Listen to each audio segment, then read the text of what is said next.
President Tinubu promises civilized approach to solving farmer-herder clashes in Nigeria.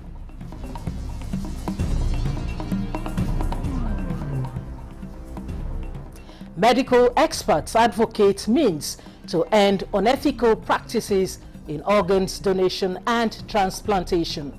To happen to him or her after he has donated, to be sure that his life is not endangered.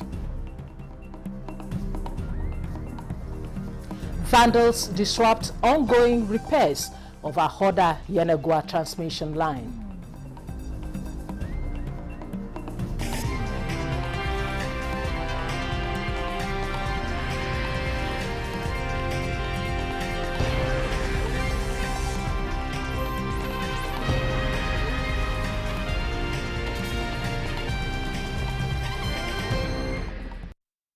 Hello and welcome to the news desk at 3 on Nta News 24, live from Abuja. I am Stella Inameti. President Bola Tinubu is assuring that Nigeria would derive a successful economy out of the current situation by adopting a civilized approach towards solving the farmer-herders clashes in the country. The president said this in Brazil as the government takes a step further in the development of the livestock sector in Nigeria. State House correspondent Musbah Dan Wahab reports. The Nigerian delegation on tour to learn the Brazilian experience in livestock production are back on the table with their findings. Okay, please. President Bola Tinubu certainly wants a sound footing for the takeoff of a newly established Ministry of Livestock Development. So, learning from the right hand is the watchword as the delegation visited 3 conglomerates here, including JBS, a Brazilian multinational company, largest meat processing enterprise in the world.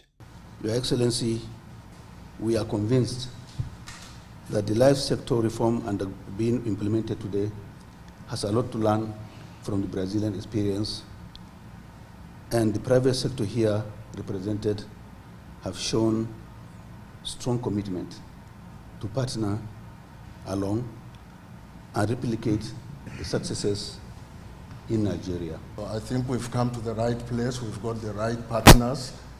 The issue now is how to proceed step by step. And we'll do our very best to ensure that what has been done in Brazil is replicated in Nigeria. And to support whatever venture you are driving. But as a state, Niger State, we are providing ourselves a pilot state. Already we have identified about 1.2 million hectares ready for this production. What we are trying to do. The man who sees opportunities in the current challenge in Nigeria's livestock sector obviously has the plans thought out already. We are solving a problem that afflicted humanity in that part of Africa. Clash between farmers and migrating cow shoulders and all of that has caused some life and bloodshed. So when there is a modern civilized way to solve those problems and even bring a successful economy out of it. President Tinubu believes that in only a matter of time, the solution to the sector would also solve another challenge of food security. Food security is extremely important. As we talk right now, there is hunger. However, there is huge hope, and you are one of those hopes that we're looking at. Both parties have now agreed to collaborate as expressed in the letter of intent and set to proceed to the first phase of a cooperation to maximize the entire value chain of the sector. Brazilian captains of industry here who have been part of this engagement today are going to visit Nigeria for exploratory tour to see what's going to happen, select suitable sites where we're going to have suitability of land, fertility of land, availability of bodies of water for irrigation, as well as possible for hydro, as well as growing of corn, sorghum, sweet corn, soybean, as well as ease of transportation to manage the logistics and then availability of markets. The key aspect will be that for you to have a successful livestock industry like he has described, they also need feed. And that feed has to be produced, and that is where the Federal Ministry of Agriculture and Food Security will come in. The foreign partners are expected to visit Nigeria soon for the immediate study tour. From Rio de Janeiro, Musbao, then Wahab, Nta News. The Nigerian Civil Aviation Authority, NCAA, says it will continue to ensure aircraft and passenger safety with a non-compromise to stance on the aviation safety regulations and standards. Aliu Kabru reports. Within the aviation space, passengers' comfort and safety are paramount, which in many instances, air travelers decry on the number of issues including adequate response to the flight delays and cancellations, and poor customer service. Nigerian Civil Aviation Authority says the agency remains committed towards enhancing safety standards for the betterment of airlines and passengers in order to enhance the industry's operations in line with the best practices. I have severally met with airlines, domestic airlines. We have buttressed this point a lot. At the terminals, sometimes when passengers become unruly, it's because of lack of communication. I also understand the fact that previous experiences with unruly passengers scares some of these airline staff, because those ones at the terminal are not responsible for the disruptions. However, the airline, as a matter of regulation, owes passengers adequate information and timely too. Where it doesn't happen, I would hold the airline responsible. The agency advised passengers to resolve issues within the airlines. If it doesn't work, then obtain and fill a complaint form from the NCAA Customer Protection Desk at the airports or download it from their website. The director said NCAA, under the leadership of Acting Director Captain Chris Najomo, is strategic for the transformation of the industry to a global standards in line with the agenda of the President's administration. But on the government side, the Honorable Minister as well as the MD of FAN are working towards improving the infrastructure on ground. 2025 is going to be much better for Nigerians. The authority, therefore, is urging all stakeholders, including passengers, to always visit the NCAA's website for updates towards improving safety. In Abuja, Aliu Kabir, NTA News. Youth empowerment is the foundation for Nigeria's development strategy and Africa's broader integration goals. Vice President Shetima, represented by the Deputy Chief of Staff to the President, Ibrahim Hassan Hadija, stated this at the Youth Legacy Conference at the State House, Abuja.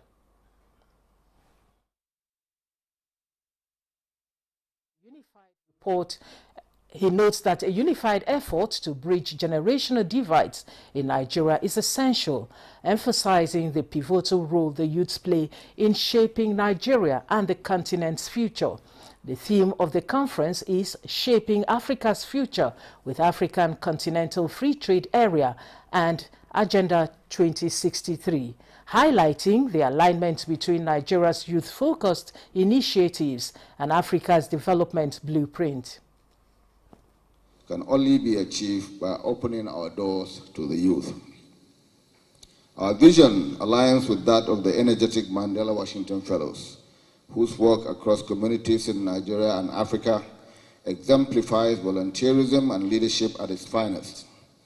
I commend you for your dedication to mentoring the next generation and championing causes that improve lives. Together, we are demonstrating that Africa's strength lies in our unity, in our diversity, and in the unyielding spirit of its people. Let us commit ourselves to meaningful deliberations, actionable outcomes, and lasting collaborations. The future of Africa is not a distant dream. The Mandela Washington Fellowship has not only transformed the life of over 6,000 alumni across the continent, but has also amplified the voice of the young leaders. Vice President commended the Mandela Washington Fellows for their exemplary leadership and service, especially in education, health care, and social justice, which serve as an inspiration for generations to come. The 34 lawmakers who sponsored the 6-year single-term presidency constitutional amendment bill have resolved to reintroduce the bill despite its rejection on the floor of the House of Representatives. Spokesperson for the sponsors, Ugo Chinyere Ikeagwonu, stated this in a reaction to the rejection of the Constitution Alteration Bill. Which does not affect the campaign for all-inclusive democratic process. We're going to review these decisions and then look at other options of continuing this advocacy and find possible ways of reintroducing it after following due legislative procedures and timelines. But all I can tell Nigerians is that be rest assured that we'll continue the advocacy and the legislative efforts to ensure that we'll convince our colleagues to see the reasons why we should have a 6-year single-term presidency and for power to rotate between North and South and for all elections to be held in one day. The bill was defeated with a voice vote and without a debate on the floor of the House on Thursday.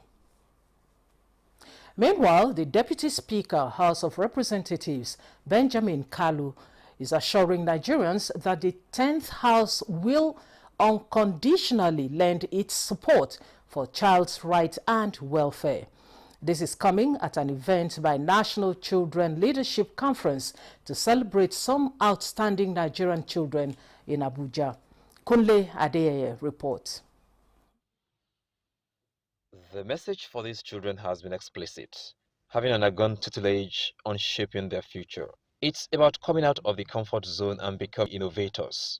15-year-old Maxwell Ayawu, an SS3 student from Lagos State, is already a software genius who now dazzles in web developments, while Mustafa Bukar, who witnessed horrors of terrorism in Borno State, is making waves as a radio presenter.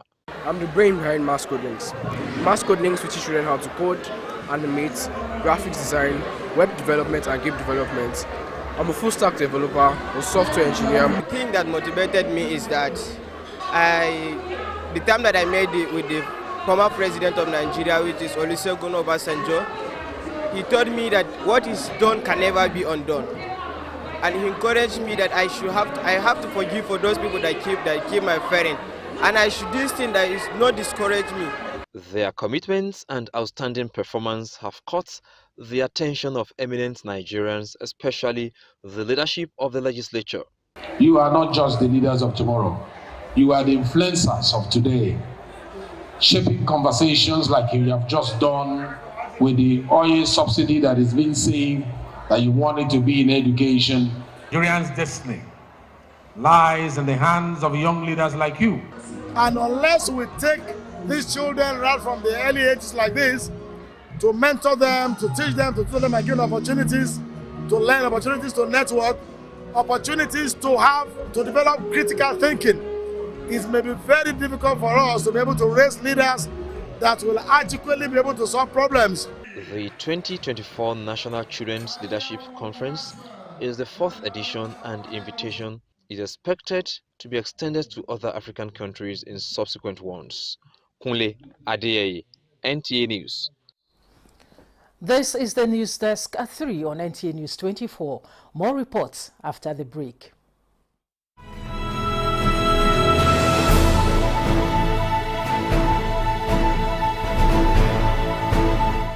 From the creeks of the Niger Delta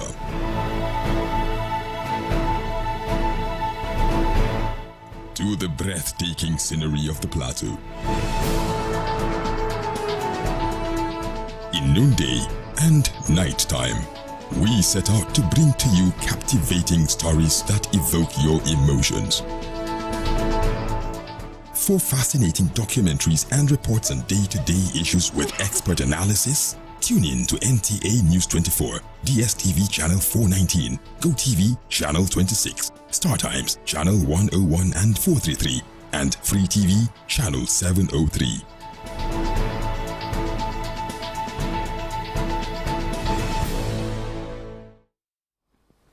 Thanks for staying. The National Human Rights Commission says it's working hard to strengthen national human mechanism to promote access to education of children with disabilities. Executive Secretary of the Commission, Tony Ojukwu, made this known in an engagement with stakeholders on the need in championing the rights of children with disabilities to quality, inclusive education approach in Nigeria. Established to create an enabling environment for the promotion, protection, and enforcement of human rights of all citizens living in Nigeria. Right to education is a human right of every child, including children with disabilities, and must be delivered in a right-based way, on equal basis, without any form of discrimination, which must be accessible and fully inclusive. Notably, education is a thematic area of focus. Expects that the participants have a good knowledge of what provisions exist in the Disability Act, especially with respect to the rights to education of children. So recall that education is the foundation of personal growth, societal progress, and economic development. It is empowering individuals to foster creative and promote critical thinking, and access to education refers to the ability of individuals. The engagement is expected to create an inclusive education system that values diversity and promotes equal opportunities that will break the barriers of education for persons with disabilities in the country. Upholding ethical considerations, legal frameworks, and ensuring consent of persons medically fit for organ donations is sacrosanct. Guests on Good Morning Nigeria say it is the way to end unethical practices in organs donation and transplantation of other tissues. I beg your pardon. Lydia Sampson reports. Organs donation and transplantation of other tissues have been going on in Nigeria with successful reports, but there are also bitter tales.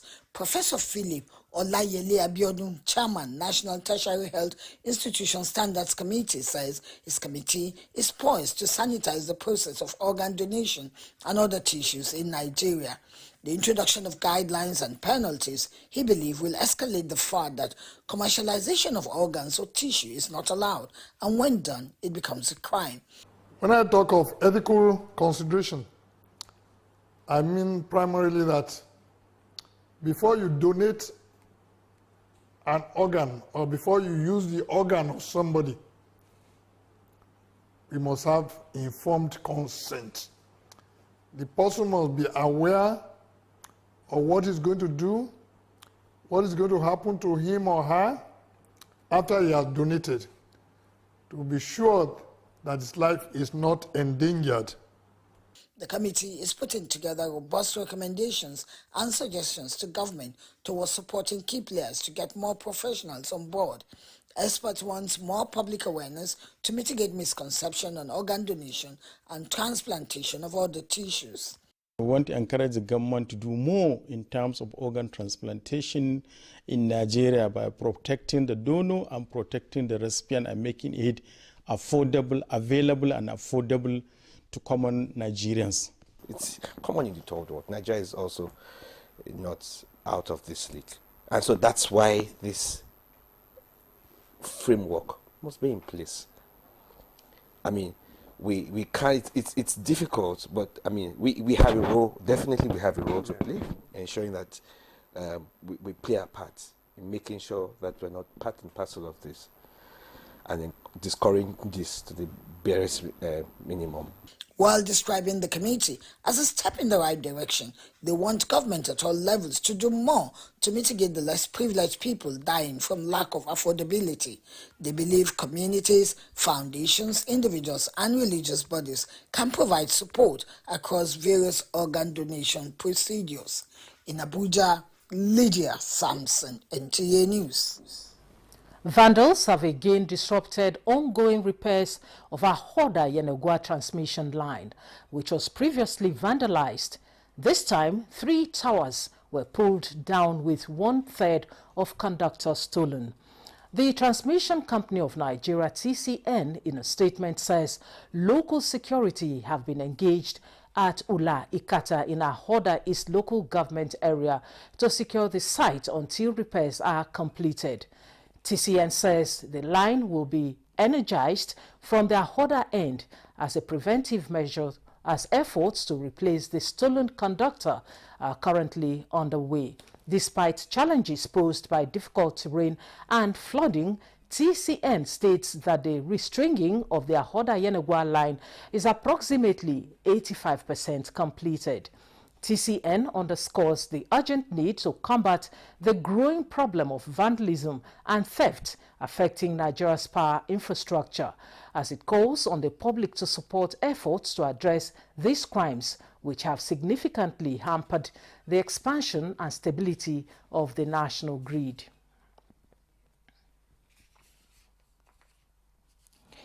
You're watching the News Desk at 3 on NTA News 24. Here is a quick look at our major stories.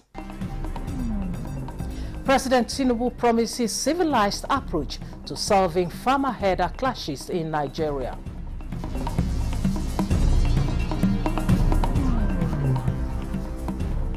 Medical experts advocate means to end unethical practices in organs donation and transplantation.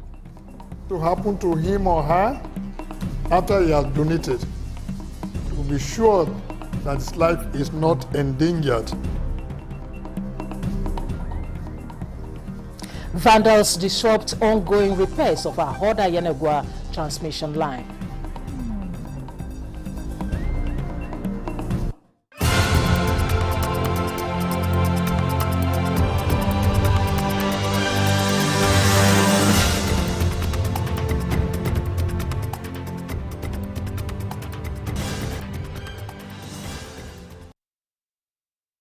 Welcome back. The new National Star newspaper has honored outstanding contributors to journalism with awards to celebrate excellence in the media. Among distinguished awardees was the Director General of the Nigerian Television Authority, Salihu Abdulhamid Dembos, who received a prestigious award for his remarkable leadership. Patricia Isamiluba has details.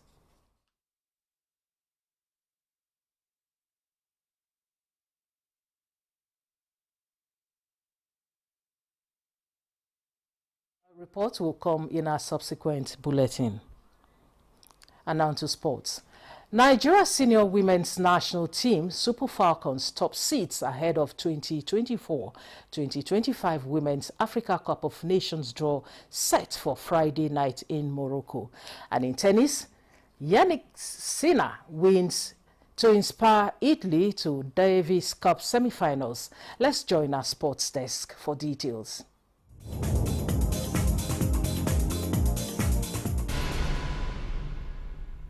The Super Falcons of Nigeria have been pledged in Port 1 for the 2024 Women's Africa Cup of Nations. The Confederation of African Football (CAF) released the procedure for the draw on Thursday night. The Nigeria senior women national team have also been pledged in Group B. Host Atlas Lionesses of Morocco and defending champions Bayana of South Africa are also in Port 1. Zambia, Ghana, and Tunisia occupy Port 2, while Mali, Senegal, and Algeria are pledged in Port 3. In Port 4 are Democratic Republic of Congo, Tanzania, and Botswana. The draw will be conducted at the Technical Center of the Mohammed VI Football Complex in Morocco later tonight. 2024 Women's Africa Cup of Nations will run from 5th to 26th July 2025. Meanwhile, Nigeria men's senior cricket team coach Steve Tikolo has announced his final 14-man squad for the 2026 ICC T20 World Cup Sub-Regional Qualifiers C, which will be played in Abuja from November 23 to 28. Team captain Sylvester Okpe led the Nigerian squad for the tournament as Tikolo's men battle Eswatini, Botswana, Cote d'Ivoire, St. Helena and Sierra Leone for the two sports available in the group. The final squad was announced from a pool of 18 players who were invited to camp in Abuja. Nigeria's first match is against St. Helena on Saturday at the Moshood Abiola National Stadium before taking on Cote d'Ivoire on Sunday. In tennis, Jannik Sinner inspired reigning champions Italy to a comeback victory over Argentina, which set up a Davis Cup semi-final against Australia. World number one Jannik Sinner kept Italy in contention with a commanding straight-set win over Sebastian Baez. The 23-year-old then partnered Matteo Berrettini to a 6-4, 7-5 victory over Andres Martini and Massimo Gonzalez in the deciding doubles match to complete the turnaround in Malaga. Fabulous stuff from the Italians.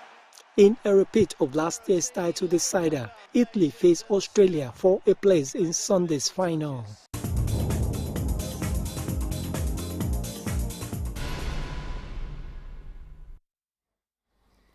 And that concludes the news desk at 3 on NTA News 24. Thanks for watching. I am Stella Inameti.